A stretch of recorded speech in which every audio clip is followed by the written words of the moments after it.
22일 동안 새벽 기도회가 진행되고 있어요. 이제 7일 지났습니다.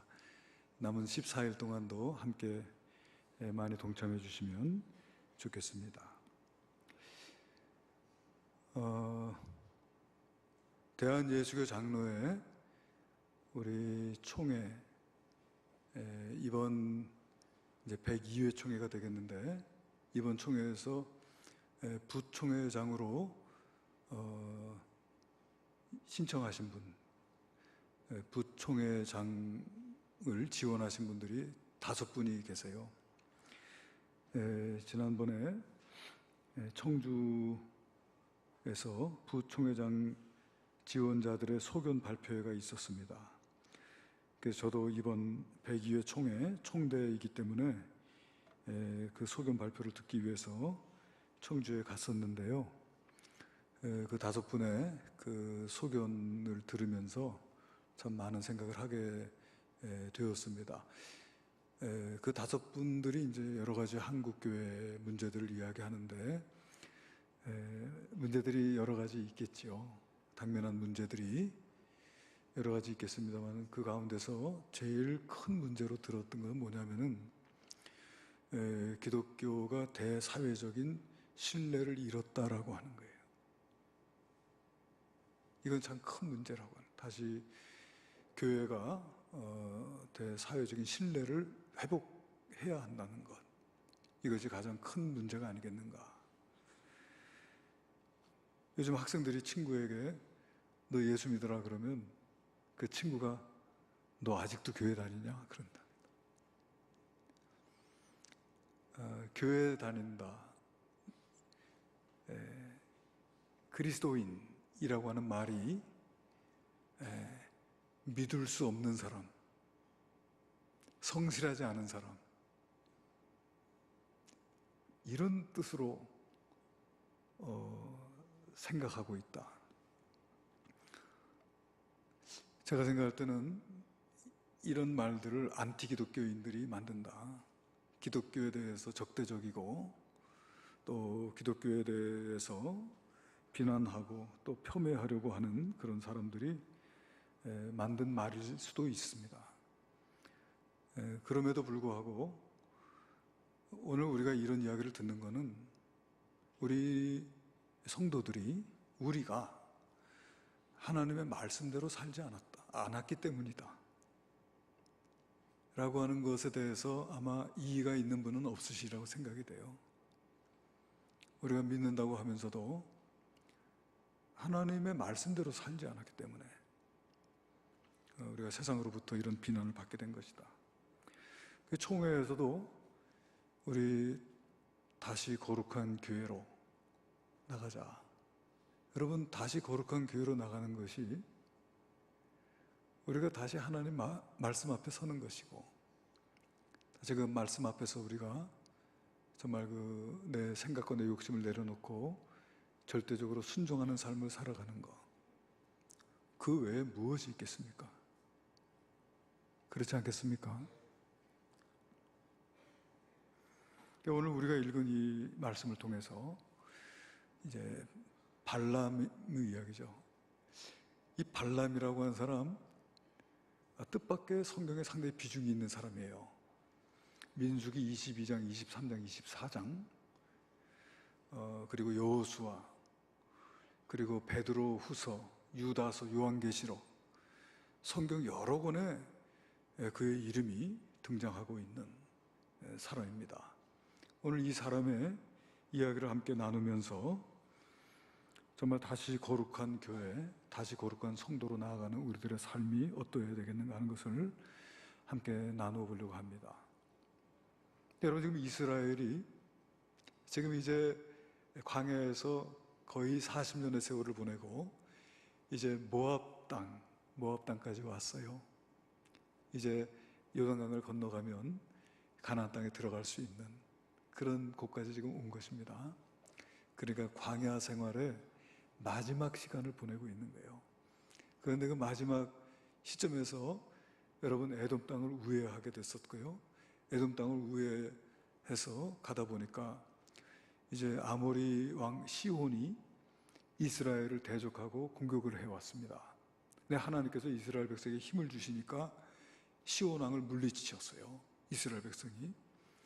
그렇게 하고서는 또 바산 왕 옥이라고 하는 사람이 이번에 또 이렇게 이스라엘을 또 침범을 하니까 하나님께서 또 그들을 물리칠 수 있도록 힘을 주셨습니다.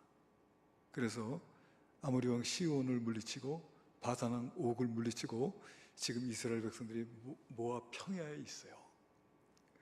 200만 명입니다. 200만 명이 그 장막을 치고 모여있는 그 장면은 그 당시에 그 모압 땅을 둘러싸고 있는 모든 민족들이 볼 때 너무나도 두려운 세력입니다. 그런데 특별히 이 모압 왕 발락이라고 하는 사람이 아주 몹시 두려워했어요.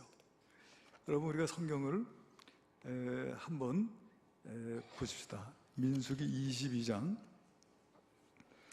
2절, 3절 한번 같이 읽어볼까요? 십볼의 아들 발락이 이스라엘이 아모리인에게 행한 모든 일을 보았으므로 모압이 심히 두려워했으니 이스라엘 백성이 많음으로 말미암아 모압이 이스라엘 자손 때문에 번민하였더라. 그래서 아모리 족속을 물리쳤거든요. 그런데 이 모압이 아모리 족속과의 전쟁에서 져가지고 아르논 땅을 빼앗겼어요. 그런데 이스라엘이 그 아모리 족속을 이긴 거예요. 자기들이 진 아모리 족속을 이스라엘이 이겼어요. 그러니까 두려운 거예요. 그리고 우리들이 힘으로 이스라엘을 이길 수 없으리라 그렇게 생각한 거예요. 그러면서 궁리를 합니다. 어떻게 하면 우리가 이스라엘을 물리칠 수 있겠는가? 궁리하던 끝에 결국 생각해낸 게 뭐냐면은, 여러분, 유프라테스 강 옆에 말이죠.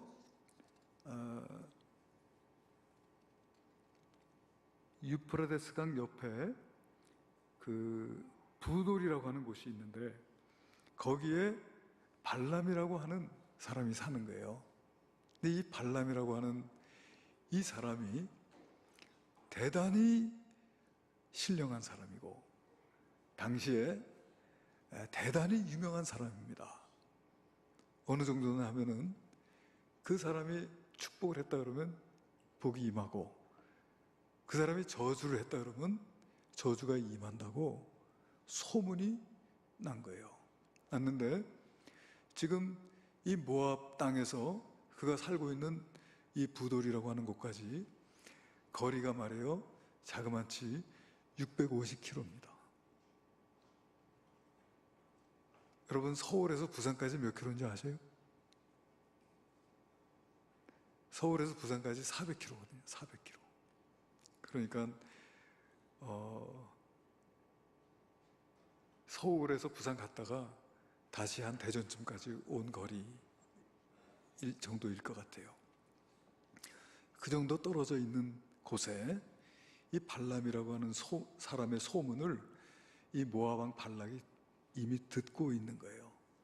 듣고서는 이제 그를 데려다가 이스라엘 백성을 저주하면 되겠다, 이런 생각을 한 겁니다.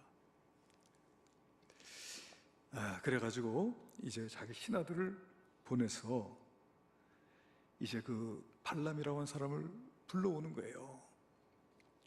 불러오는데 한번 보세요. 민수기 22장 7절. 민수기 22장 6절 끝에 보면은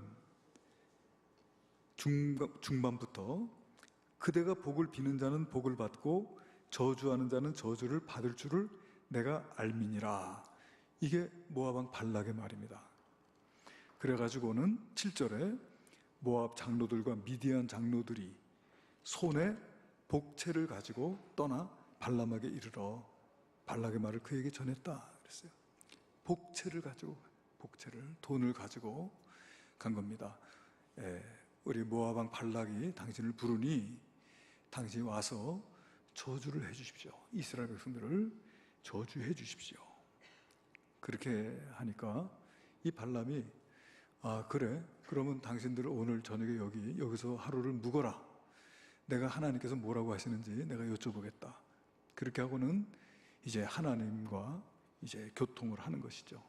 하나님께서 이제 발람에게 응답을 주시는데 12절입니다. 12절 같이 한번 읽어볼게요. 시작. 하나님이 발람에게 이르시되 너는 그들과 함께 가지도 말고 그 백성을 저주하지도 말라. 그들은 복을 받은 자들이니라. 하나님의 응답은 분명했습니다. 함께 가지도 말고 그들을 저주하지도 마라. 그들은 복을 받은 민족이다.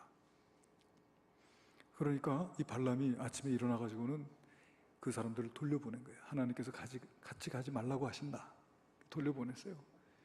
그랬는데 이번에는 발락이 더 높은 고관들, 더 많은 숫자를 보냈어요.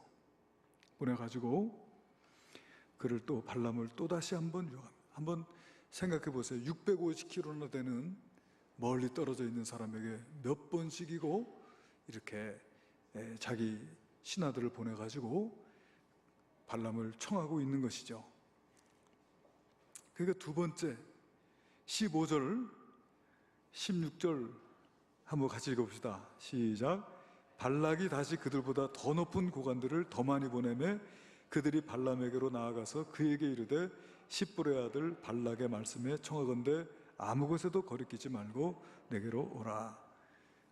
17절에 제가 읽어볼게요. 내가 그들을 높여 크게 존귀하게 하고 그대가 내게 말한 것은 무엇이든지 시행하리니 청하건대 와서 나를 위하여 이 백성을 저주하라. 그러니까 발람이 이렇게 말합니다. 18절에 발람이 발락의 신하들에게 대답하여 이르되 발락이 그 집에 가득한 은금을 내게 줄지라도. 이 발락이 돈이 많은 걸 알지요. 발락이 그 집에 가득한 은금을 내게 줄지라도 내가 능히 여호와 내 하나님의 말씀을 어겨 덜 하거나 더하지 못하겠노라. 여러분 얼마나 믿음 있는 소리입니까? 그치요? 그런데 믿음이 있는 소리를 한 것 같지만은 그렇다면 어떻게 해야 돼요? 발람이 당신들 이렇게 왔어도 소용이 없으니 돌아가시오. 나는 하나님의 말씀을 어겨서 갈 수 없습니다. 이렇게 하는 게 옳겠잖아요. 그런데 발람이 뭐라고 하냐면 그 다음 절에 그런즉 이제 너희도 이 밤에 여기서 유숙하라. 여호와께서 내게 무슨 말씀을 더 하실는지 알아보리라 그랬어요. 근데 이게 문제예요. 그러니까 18절까지는 좋았어요. 18절까지는 좋았어. 그 온 집에 은금을 가득 쌓아서 그 집을 통째로 나에게 줘도 내가 하나님의 명을 어길 수 없다. 거기까지만 있으면 좋은데 그 다음에 19절이에요. 여호와께서 내게 무슨 말씀을 더 하실는지 알아보리라. 하나님의 응답은 이미 있어요.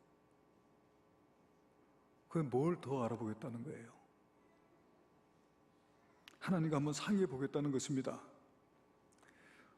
만약에 발람이 하나님과 상의하지도 않고 그들을 따라갔다면 더 나쁘다고 할 수 있겠습니다만은 지금 이 발람은 발락 왕이 제시한 이 명예와 은금의 이 유혹 앞에서 그들을 그냥 돌려보내기는 싫은 것입니다. 그저 한 말로 그들을 돌려보내기에는 말하자면 유혹이 되는 거예요. 그래서 이미 하나님께서 응답을 명확히 주셨지만은 하나님께서 이미 주신 그 응답에는 내가 뭔가 만족할 수가 없기 때문에 하나님의 말씀을 순종하기에는 그 발락 왕이 제시한 약속과 그 영광이 너무나도 컸기 때문에 그냥 따라갈 수 그냥 하나님의 말씀을 거역할 수 없는, 하나님의 말씀을 그냥 순종하기가 곤란한 거예요. 그러니까 뭔가 하나님 앞에 지금 다시 한번 엎드리는데, 그 엎드리는 그 뜻이 말이에요, 이런 겁니다. 하나님, 지금 좀 보십시오. 지금 그들이 제시하고 있는 그 조건이 얼마나 엄청난 것인지. 그러니 하나님, 저는 그들과 함께 가서 그것을 얻고 싶은 마음이 내 마음에 있는데, 하나님 한번 다시 생각해 보시고 하나님의 뜻을 조금 이렇게 돌려주시면 안 될까요? 이제 이런 기도가 아니겠습니까? 하나님의 뜻은 분명한데, 그런데 내 마음의 욕심이 하나님의 말씀을 순종할 수 없으니 하나님 다시 한번 생각해 주시면 안 되겠어요? 하나님의 말씀도 내가 거역할 수가 없고, 또 이 유혹 앞에서 내가 그저 하나님 말씀대로 순종하기에는 너무 힘들고 어려운데, 하나님 어떻게 하면 좋습니까?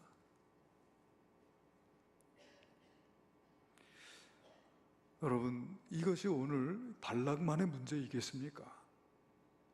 오늘 이것이 저의 문제, 또 우리의 문제가 아니겠습니까?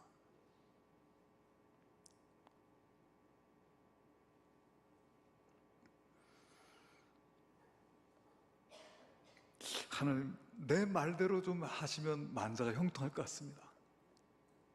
하나님, 내 뜻대로 해주시면은 제가 참 좋을 것 같습니다. 이것이 여러분, 오늘 우리가 예수 믿는다고 하면서 예수님의 이름으로 간구한다고 하는 우리 기도의 제목들이 어쩌면 이런 모습이 아닐지 한번 돌아봐야 돼요. 하나님의 뜻을 돌려보고자 얼마나 노력합니까? 금식하고 떼쓰고 물병 들고 다니면서 하나님 위협하고, 그럴 때가 많지 않은가 그런 생각해요. 하나님께서요, 우리 하나님이 안 돼, 절대로 안 돼, 이렇게 하시면 어떤 면에서 참 좋을 것 같은데 하나님 그렇게 안 하세요. 저희 같으면은 자식이 말도 안 되는 소리 하면은 안 돼, 절대로 안 돼, 이렇게 할 텐데 하나님은요 그렇게 하지 않으세요. 그래서 우리가 혼동될 때가 많아요. 예를 들면 사무엘에 보게 되면, 사무엘서에 이스라엘 백성들이 하나님, 우리도 왕을 세워주십시오. 이스라엘은 하나님이 다스리시는 신종국가예요. 하나님이 왕이에요. 그런데 이스라엘 백성들이 가면서 보니까 자기 주변국들은 전부 왕이 있는데 우리도 왕이 있으면 좋겠다. 그래서 사무엘에 가가지고 우리 왕 세워달라고 합니다. 그런데 하나님이 이스라엘에 왕 세워달라고 하는 말 듣고 굉장히 마음이 상하셨어요. 그러면서도 왕을 세워주십니다. 사무엘상 8장 6절 7절에 우리 다 같이 한번 읽어보도록 할게요. 우리에게 왕을 주어 우리를 다스리게 하라 했을 때에 사무엘이 그것을 기뻐하지 아니하여 여호와께 기도하매 여호와께서 사무엘에게 이르시되 백성이 내게 한 말을 다 들으라. 이는 그들이 너를 버림이 아니요 나를 버려 자기들의 왕이 되지 못하게 함이니라. 그러니까 하나님께서 이스라엘 왕 세워달라고 하는 거 싫어하셨어요. 나를 버린 것이라고 생각하셨어요. 그러면서도 하나님께서 이스라엘의 왕을 세워주시는 거예요. 자기들의 소원이 왕을 세우고 싶다고 할 때 하나님께서 세워주세요. 이거 참 우리가 조심해야 될 내용이 아닌가 싶어요. 또 여러분, 신약에 보면 누가복음 15장에 탕자의 비유가 나오잖아요. 탕자가 아버지에게 자기의 아버지 재산 중에서 내게 돌아올 분깃, 그거 내 유산을 지금 달라는 거예요. 유산이라고 하는 것은 말 그대로 아버지 돌아가시면 받는 게 유산이에요. 그런데 지금 달라는 거예요. 우리 같으면 이런 버르장머리 없는 자식 같으니, 이런 못된 놈, 아버지 눈이 시퍼렇게 살아있는데 뭐 유산을 달라고? 이놈의 자식, 아빠가 지금 죽으면 좋겠냐? 아주 막 서운하게 그런 소리 할 수도 있잖아요. 그런데 어찌됐든지 이 탕자의 아버지는 재산을 정리해가지고 아들 재산 주는 거예요. 이것을 우리가 하나님의 허락처럼 생각해서는 안 된다. 하나님께서 우리의 욕심대로 내버려 두실 때가 있다는 것을 기억해야 돼요. 그러니까 하나님께서 이 발람의 마음의 욕심을 내버려 두신 것이죠. 말하자면, 그래? 그러면 가. 민수기서 20장 20절에 밤에 하나님이 발람에게 임하여 이르시되 그 사람들이 너를 부르러 왔거든 일어나 함께 가라. 그러나 내가 네게 이르는 말만 준행할지니라. 민수기 22장 21절에 발람이 아침에 일어나서 자기 나귀의 안장을 지우고 모압 고관들과 함께 가니, 이게 여러분 허락이 아니라고 하는 게 그 다음 절에 기록이 돼요. 22절 한번 같이 읽어봅시다. 그가 감으로 말미암아 하나님이 진노하심으로. 이거 하나님 허락입니까? 이거 허락 같지만 허락이 아닌 거예요. 그러니까 우리가 하나님 앞에 떼쓰고 기도하고 그것이 마치 하나님 허락인 것처럼 생각하고 우리의 욕심을 따라 행할 때 하나님 절대 기뻐하지 않으신다는 거 기억해야 돼요. 나를 기쁘게 하기 위해서 신앙생활 하는 것은 우상숭배요. 하나님을 기쁘게 하기 위해서 신앙생활하는 저와 여러분 되시기를 주님의 이름으로 축원드립니다. 그래서 오늘 이 발람이 가는 거예요. 나귀를 타고 자기 두 종도 함께 갑니다. 가는데 길을 가다 보니까요, 여호와의 사자가 칼을 빼들고 길에 섰어요. 근데 이 발람이 타고 있는 나귀 새끼는 그 여호와의 사자를 보는데 발람은 여호와의 사자를 못 봐요. 그가 뭐 신령한 사람이라고 했지만은 하나님께서 눈을 열어주셔야 보는 거예요. 근데 발람이 보지 못해. 나귀는 보는데 그 여호와의 사자가 칼을 들어서 치려고 있는 것을 보고서는 나귀가 길에서 돌이켜서 밭으로 들어가는 거예요. 그러니까 발람이, 이 나귀가 갑자기 길을 가다 말고 밭으로 들어가니까 이놈의 나귀가 미쳤나 하고서는 채찍질을 합니다. 그러니까 나귀가 다시 길에 올라왔는데 여호와의 사자가 더 다가왔겠지요. 그러니까 나귀가 두려워가지고 담벼락에 기댄 거예요. 담벼락에 기대니까 이 발람의 다리와 이 나귀 사이에, 나귀와 벽 사이에 이 발람의 다리가 끼어가지고 막 짓이겨지는 거예요. 그러니까 이놈은 나귀가 하면서 또 내리칩니다. 그러는 사이 여호와의 사자가 더 다가왔겠죠. 그러니까 나귀가 그 자리에 주저앉아 버리고 말았어요. 그러니까 발람이 이번에는 지팡이로 나귀를 때립니다. 그때 하나님께서 나귀의 입을 열으셨어요. 그 나귀가 말을 하는 겁니다. 나귀가 말을 하는데, 네가 어찌하여 나를 이처럼 3번 때리느냐? 나귀가 말을 하는 거예요. 네가 어떻게 이처럼 나를 3번이나 때리느냐? 하니까 발람이 뭐라고 하냐면은, 네가 나를 거역하기 때문이니 칼이 있으면 너를 죽였으리라.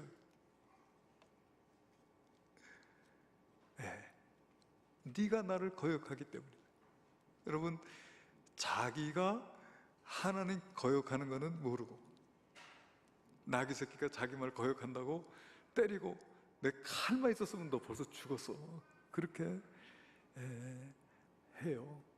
그러니까 나귀가 또 입을 열어가지고 합니다. 뭐라고 합니까? 나귀가 발람에게 나는 당신이 오늘까지 당신의 일생 동안 탄 나귀가 아니냐? 내가 언제 당신에게 이같이 하는 버릇이 있었더냐? 그가 말하되 없었느니라. 그때 여호와께서 발람의 눈을 탁 열어주셨어요. 그러니까 여호와의 사자가 칼을 들고 서 있는 것을 보았습니다. 그러니까 고개를 숙이면서 그 자리에 엎드렸어요. 그때 이제 여호와의 사자가 그를 책망합니다. 네가 어떻게 너의 나귀를 그렇게 때리냐? 나귀가 아니었다면 너 벌써 죽었어. 그러는 것이죠.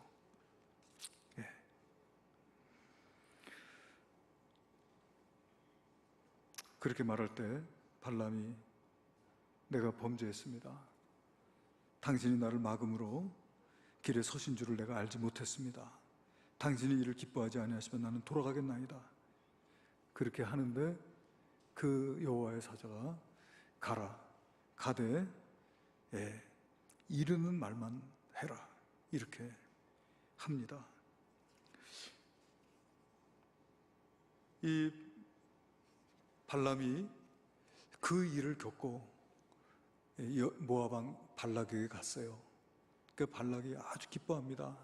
이제 이 발람이 여호와를, 그 이스라엘 백성들을 저주하면 이스라엘 백성들이 저주를 받고 쇠약해질 것이기 때문에 자기가 이제 나가서 이길 수 있을 것이라고 이제 그렇게 생각하고 이스라엘 백성들이 다 보이는 곳에 이 발람을 데려가서 이 백성을 저주하래. 그러니까 발람이 저주하려고 서가지고 저주하려고 해도 하나님께서 그에게 저주의 말은 제하시고 자꾸 축복의 말을 주시는 거예요. 그러니까 이번에는 이 발락이 또 다른 곳으로 데려가가지고 또 다른 곳에서 여기서 좀 저주해달라고 하는데 발람이 또 저주하려고 하는데 하나님께서 그의 말을 축복의 말로 바꾸시는, 그렇게 거듭 3번이나 저주는 한마디도 못하고 축복의 말만 했습니다. 그러니까 이 발락이 발람에게 화를 내는 거예요. 내가 그대를 부른 것은 내 원수를 저주하라고 부른 것이지 축복하라고 부른 게 아니야. 그런데도 네가 이처럼 3번이나 그들을 축복했구나. 그러면서 그대는 이제 그대의 곳으로 달아나라. 내가 그대를 높여 심히 존귀하게 하기로 뜻하였더니 여호와께서 그대를 막아 존귀하지 못하게 하셨도다.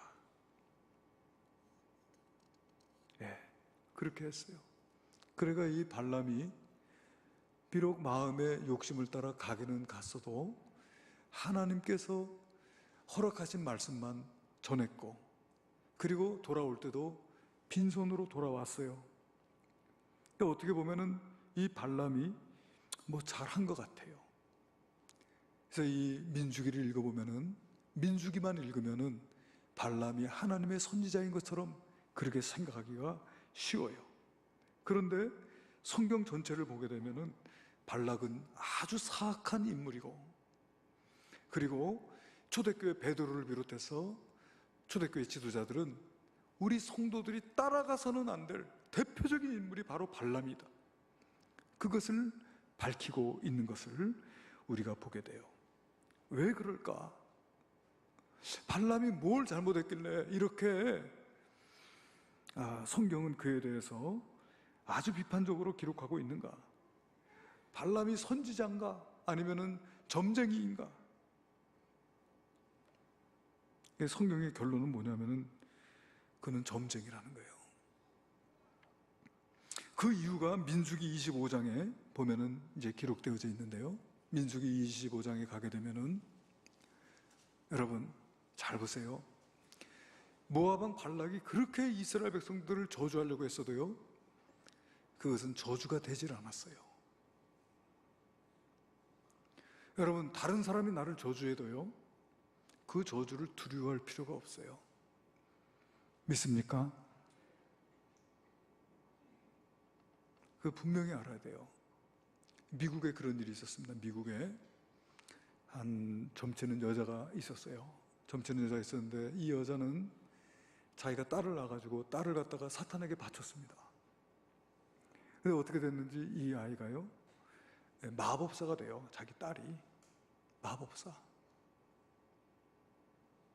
사탄을 숭배하는 마법사가 돼요. 어려서부터. 그런데 나중에 회심하고 예수님 믿게 됩니다. 근데 이제 존 비비어라고 하는 목사님이 그러니까 마법사였다가 예수를 믿게 된 이 여자한테 물어봅니다. 기독교인을 저주할 수 있는가? 그러니까 그 여자가 대답하는 거예요. 기독교인을 저주할 수 없습니다. 왜냐하면 기독교인을 저주하면은 그 저주가 내게로 돌아옵니다. 그렇게 말을 하더라는 거예요. 여러분, 저주는 두려워할 필요가 없어요. 그런데 두려워할 게 있어요. 그게 뭐냐면은 내가 하나님과 멀어지는 거예요. 그거를 두려워해야 돼요. 내가 하나님의 인도하심을 받지 못하고 내가 성령 충만하지 않은 게 그게 두려운 거예요. 믿으시기를 바랍니다. 자, 이스라엘 백성들이 발락의 그 저주도 다 이겨냈어요. 이겨냈는데 이번에는 여러분 모압 여인들이 이스라엘 남자들을 유혹을 합니다. 이스라엘 남자들을 초청을 해가지고 같이 우상을 숭배하고 우상의 제물들을 먹고 함께 마시고 춤추고 그리고 음행을 하는 거예요. 그러니까 이스라엘 백성들이 우상을 숭배하고 또 음란한 행동을 하고 하나님께 범죄하게 됩니다. 그래서 이스라엘 백성들이 하나님 앞에 징벌을 받게 돼요. 그래서 이스라엘 백성 중에 연병이 나가지고요, 그 연병으로 죽은 사람이 민수기서 25장 9절에 보면 24,000명이 됩니다. 그런데 그 모압 왕이 이스라엘을 넘어뜨리기 위해서 전략적으로 모압의 여인들을 이용한 거예요. 그런데 그 모압의 여인들을 통해서 이스라엘 백성들을 미혹하자고 하는 이 아이디어를 누가 냈느냐? 그게 발람입니다. 발람은 그냥 빈손으로 돌아가지를 못하고 발락 왕에게 이처럼 하나님께서 나를 저주하지 못하게 하시니까 내가 어쩔 수 없지만은 내가 이스라엘 백성들을 넘어뜨리는 방법을 안다는 거예요. 그게 뭐냐? 모압의 여인들을 음란하게 이스라엘 남자들 유혹하라는 거예요. 그게 여러분 성경에 기록이 되어져 있습니다. 민수기서 31장 15절 16절을 보게 되면은 모세가 그들에게 이르되 너희가 여자들을 다 살려두었느냐? 보라, 그들이 발람의 꾀를 따라 이스라엘 자손을 부호로이 사건에서 여호와 앞에 범죄하게 하여 여호와의 회중 가운데서 연병이 일어나게 하였느니라. 여기 모세가 발람의 꾀라고 하는 말을 하고 있어요. 또 요한계시록 2장 14절에 보면은 그러나 내게 두어 가지 책망할 것이 있나니 거기 내게 발람의 교훈을 지키는 자들이 있도다. 발람이 발락을 가르쳐 이스라엘 자손 앞에 걸림돌을 놓아 우상의 제물을 먹게 하였고 또 행음하게 하였느니라.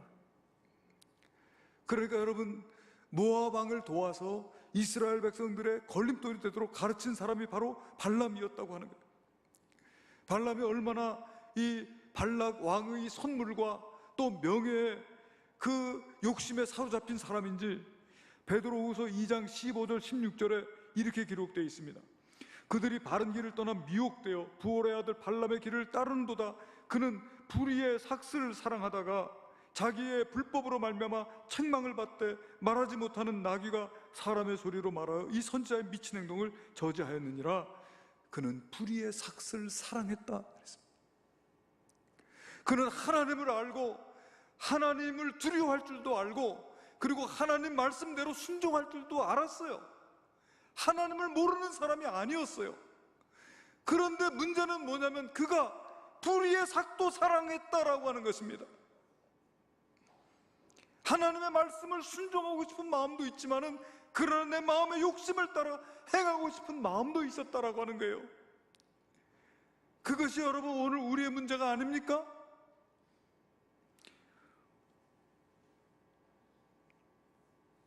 성경에 보니까 이 선지자의 미친 행동을 저지했다. 누가? 나귀가.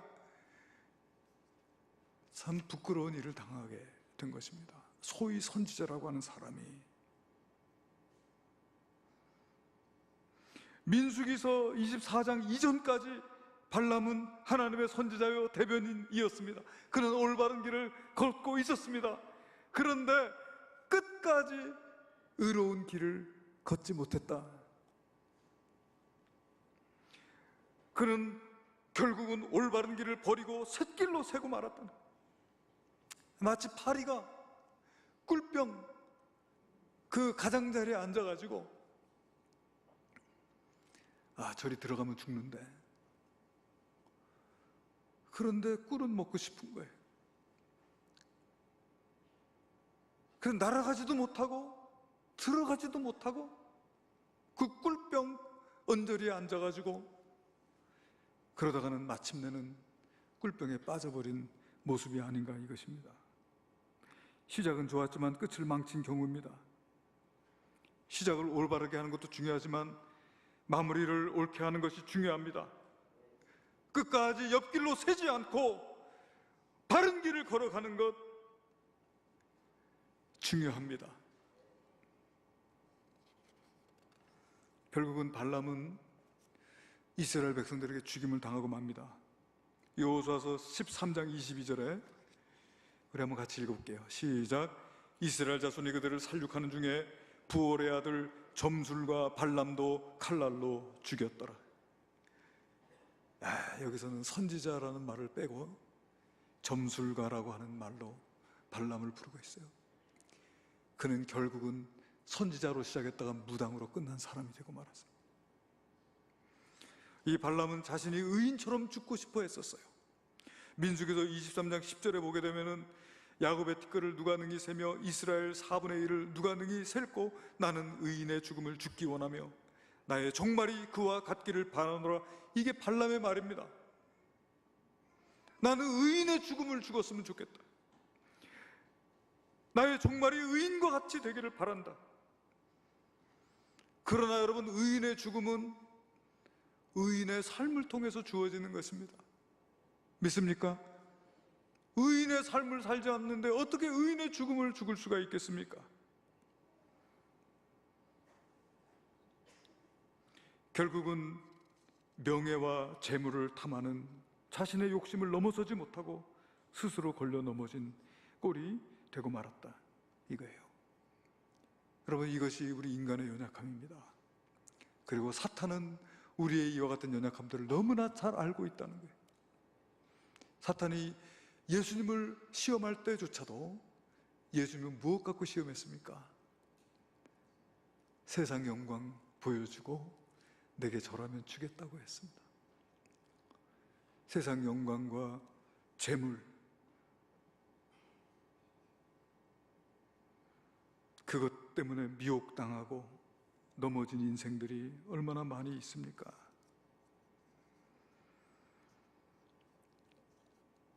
끝까지 잘합시다. 끝까지 잘합시다. 끝까지 잘합시다. 끝까지 마음의 고삐를 쥐고 매 순간 최선을 다하면서 하나님의 도우심을 구하는 겸손한 삶만이 우리를 구원할 수 있습니다.